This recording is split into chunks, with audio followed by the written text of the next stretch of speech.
Olá, tudo bem? Aqui é o Luiz e nesta lição, que é a primeira do nosso módulo Era da Informação, nós vamos entender o que é a Era da Informação e um pouco das origens da ciência de dados, Data Science. Por que surgiu e qual a sua importância para o mercado e para as tecnologias. Então vamos lá. Data Science aplicada a negócios. Então, um rápido flashback aqui, né?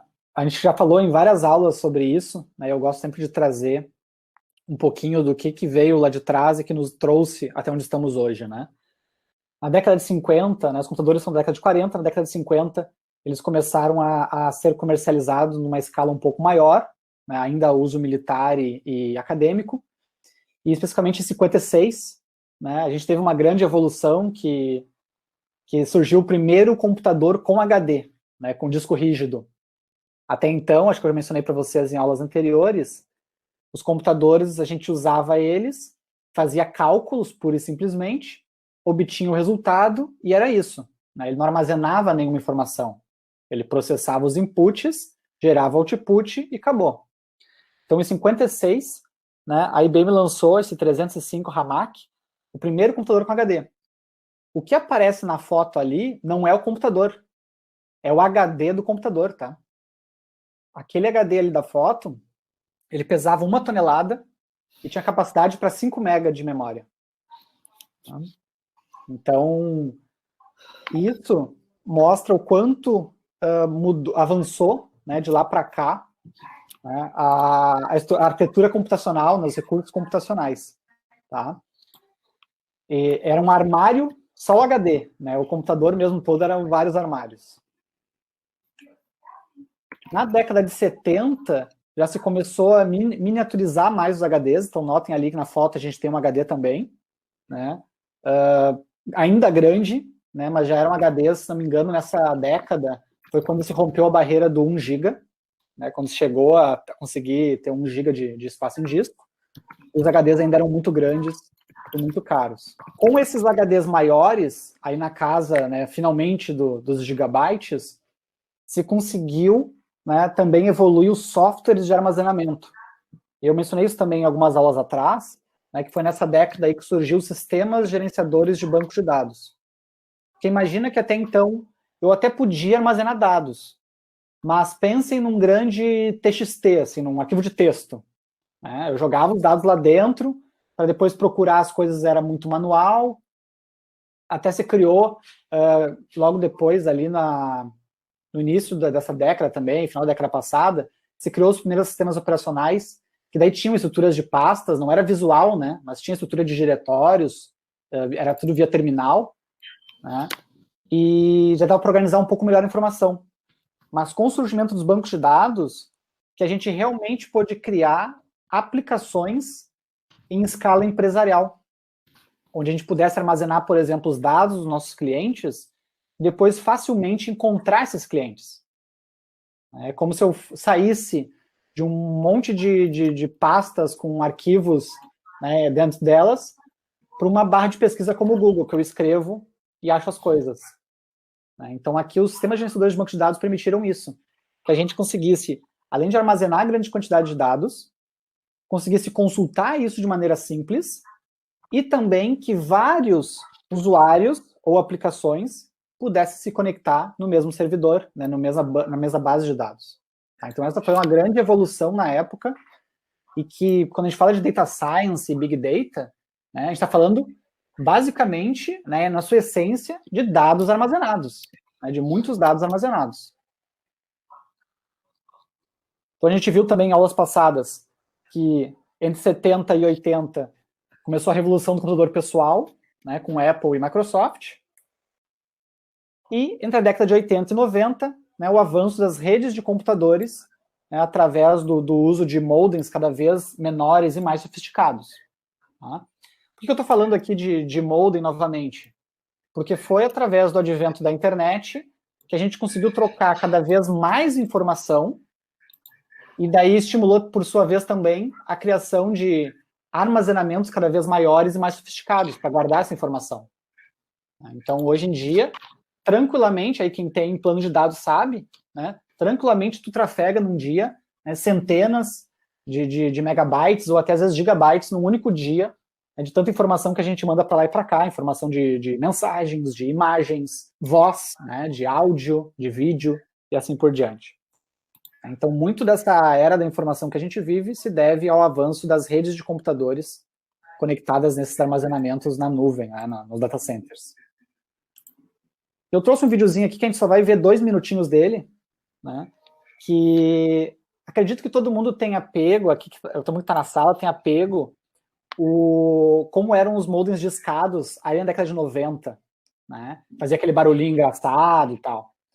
Só que dificilmente algum de nós pegou esses modems aqui da década de 80. Eu vou mostrar para vocês como as pessoas conectavam na internet em 84.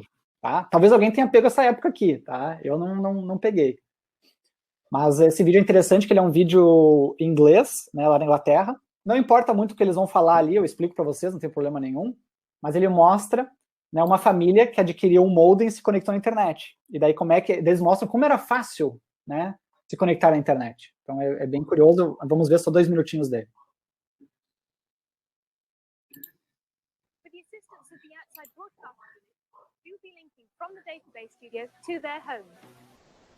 Então aqui ela está citando, né, que vai mostrar como as pessoas estão se conectando, né, na internet a partir das suas casas. Vai conversar ali com uma família.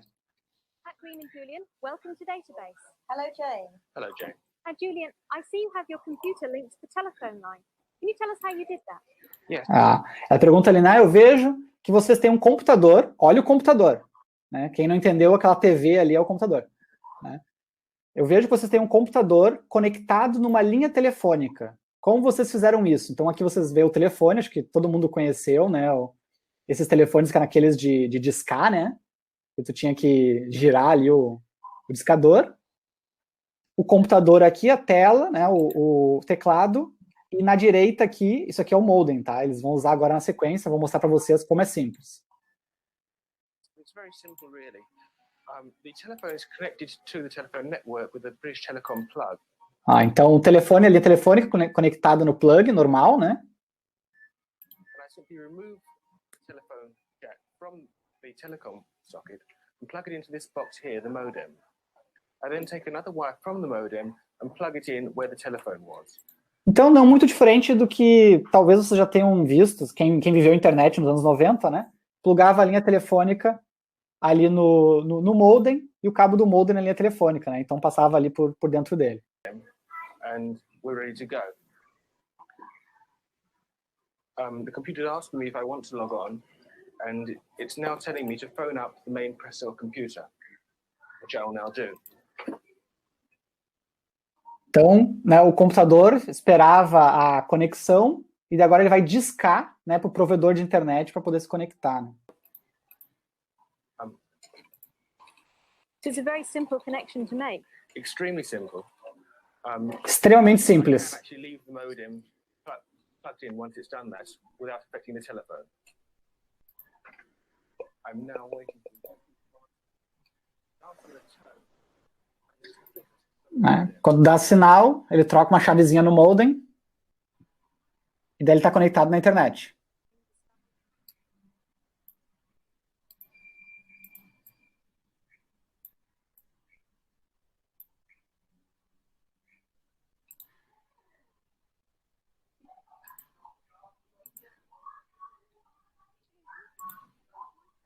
Então aqui ele está se conectando na Micronet, né? Ele explica, seria o equivalente hoje em dia a um portal do UOL, portal do Terra, né? A partir dali ele tem acesso a notícias, né? Ali, reviews de softwares, né? Seria uma espécie de portal, né, do provedor, para a partir dali ele acessar as coisas na internet, né? Então só para mostrar para vocês, quem não conhecia, como a gente evoluiu de lá para cá, né? Agora, hoje em dia, tem internet, né, conectado o tempo todo no celular, né, no banda larga no computador e por aí vai, né? Wi-Fi em muitos lugares que a gente frequenta, casa, trabalho, etc. Mas naquela época tinha toda esse ritual aí para se conectar, né? Quem pegou ali o final da discada no final dos anos 90 deve lembrar de coisas parecidas, assim. Tá? Então, nos anos 2000, a gente dá um novo salto, né, que é a miniaturização, mais uma vez, do armazenamento, né? Nos anos 2000 se tornou popular o pendrive. Né? Eu me lembro em 2006, no meu primeiro estágio de informática, né, a empresa que eu trabalhava, na verdade era a prefeitura, né, de Gravataí, aqui no Rio Grande do Sul, que eu trabalhava, comprou alguns pendrives para poder fazer os backups das máquinas e tudo mais, e daí comprou os pendrives de 1 GB da Kingston, era igual esse aí da foto. Né? Era uma coisa assim, era ostentação pura. Né? A gente usava num cordão no pescoço o pendrive, assim, de tão importante que era. Né?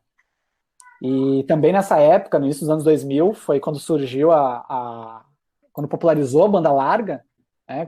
Na velocidades iniciais, eu lembro na época, eu cheguei a ter 150K, né, de velocidade, então a gente não tinha nenhum mega de internet, né? Eu lembro que a prefeitura de Gravataí inteira, não, minto, a Secretaria de Saúde, que era a repartição que eu trabalhava, inteira, tinha 2 mega de link. Então, e tinha dezenas de máquinas, né? Eu acho que, se não me engano, na faculdade, que eu tinha aula também em 2006, era 2 mega de link também para todos os laboratórios de informática. Então, mas ainda assim, né, hoje é meio impensável, né, de colocar tanto computador em tão pouco link, mas na época também se consumia bem menos recursos, né, não se ouvia música em streaming, ou não se ficava vendo tanto vídeo em streaming também, né, era mais e-mail, Orkut, coisa do tipo assim, né? MSN e tal. Então, esse salto que deu nos anos 2000 para poder armazenar muita coisa em pouco espaço e poder transmitir dados em velocidade muito maior, né, acabou dando origem, né, não origem, mas acabou impulsionando disciplinas como Data Science.